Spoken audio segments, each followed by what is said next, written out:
श्री स्वामी समर्थ. स्वामी महाराज तुमच्या सर्व चांगल्या इच्छा पूर्ण करो ही स्वामींच्या चरणी प्रार्थना करते आणि आजच्या या नवीन व्हिडिओला सुरुवात करते.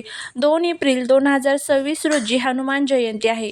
चैत्र पौर्णिमेला साजरी केली जाणारी ही जयंती भक्तांसाठी अत्यंत शुभ आणि शक्तिवर्धक असते. या दिवशी हनुमंताची भक्ती केल्याने जीवनातील सर्व संकटे दूर होतात अशी श्रद्धा आहे. हनुमान जयंतीचे महत्त्व, या दिवशी करायचे काही विशेष उपाय आणि या दिवशी एक अतिशय प्रभावी असा हा उपाय आपल्याला करायचा आहे.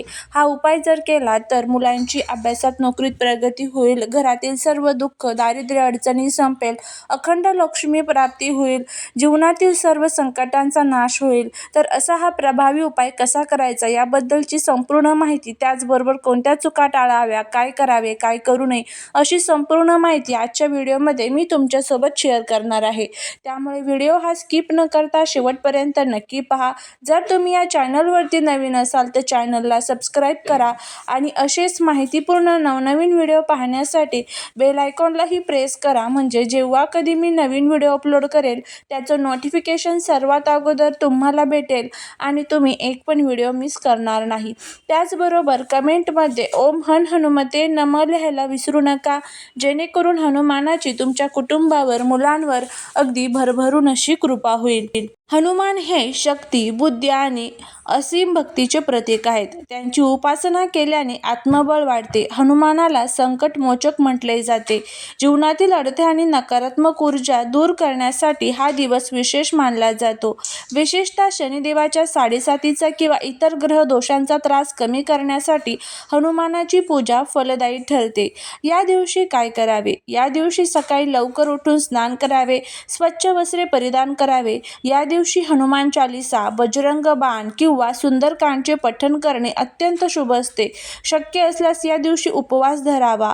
श्रीराम जय राम जय जय राम या मंत्राचा जप हनुमान जयंतीच्या दिवशी आवर्जून करावा. त्याचबरोबर हनुमान मंदिरात करायचे काही खास उपाय या दिवशी केले जातात. त्यामध्ये हनुमानाला सिंदूर खूप प्रिय आहे. यामुळे ग्रहांची पीडा दूर होते. त्यामुळे सिंदूर नक्कीच हनुमानाला अर्पण करा. त्यानंतर पुढचं म्हणजे मंदिरामध्ये चमेलीच्या तेलाचा दिवा लावल्याने मनाला शांती मिळते. त्यामुळे चमेलीच्या तेलाचा दिवा लावा.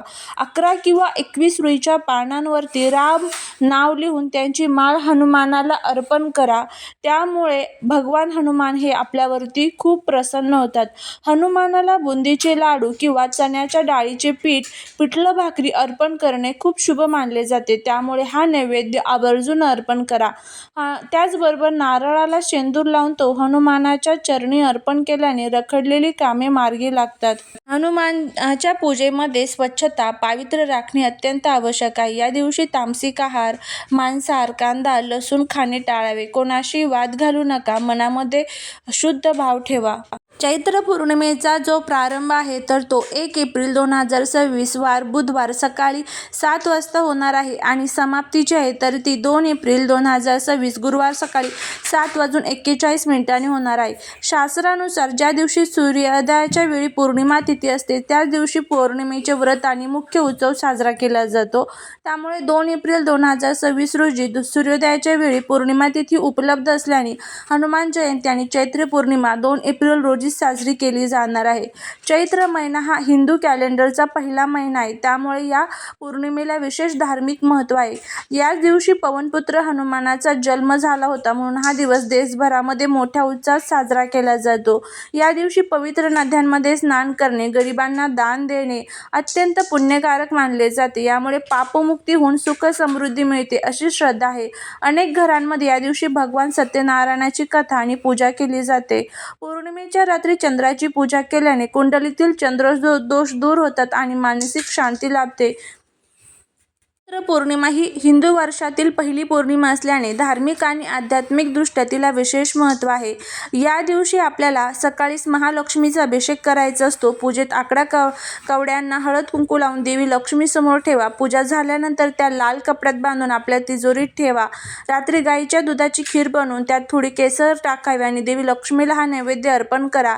सकाळीच मुख्य दरवाजा स्वच्छ धुवून उंबरठ्यावर स्वास्तिक काढावे, हळदी कुंकू व्हावे. यामुळे नकारात्मक ऊर्जा घरात प्रवेश करत नाही.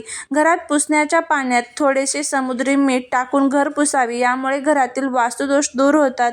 रात्री जेव्हा चंद्र पूर्ण प्रकाशात येईल तेव्हा चंद्राला दूध मिश्रित जल अर्पण करावे. त्याचबरोबर या दिवशी तांदूळ, दूध, साखर आणि पांढरे कापड गरजू व्यक्तीला दान करणे अत्यंत शुभ मानले जाते. पौर्णिमेच्या दिवशी पिंपळाच्या झाडामध्ये लक्ष्मी आणि विष्णूचा वास असतो असे मानले जाते. त्यामुळे सकाळीच पिंपळाच्या झाडाला जल अर्पण करावे.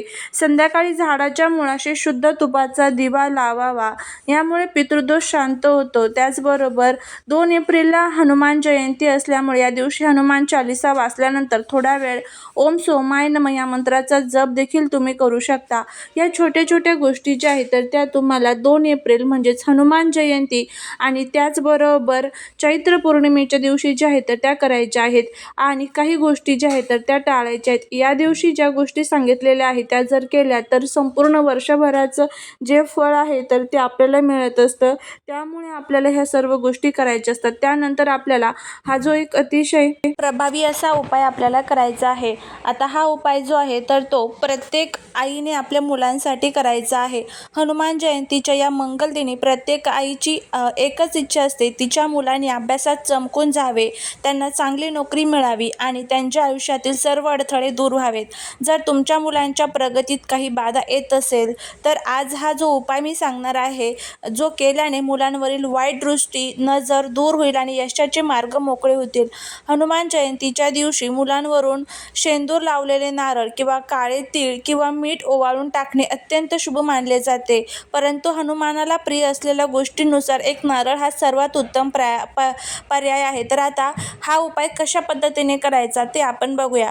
सर्वात प्रथम काय करायचं, एक जटा असलेला नारळ घ्यायचा आहे.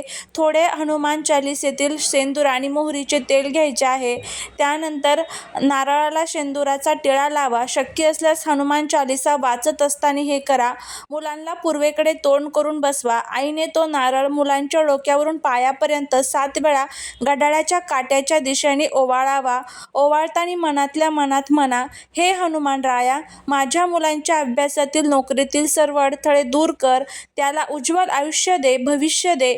ओवाळलेला हा नारळ हनुमान मंदिरात जाऊन अर्पण करावा किंवा वाहत्या पाण्यामध्ये विसर्जित करावा. जर हे शक्य नसेल तर एखाद्या निर्जन ठिकाणी किंवा झाडाखाली ठेवावा. असा हा प्रभावी उपाय आपल्याला करायचा आहे.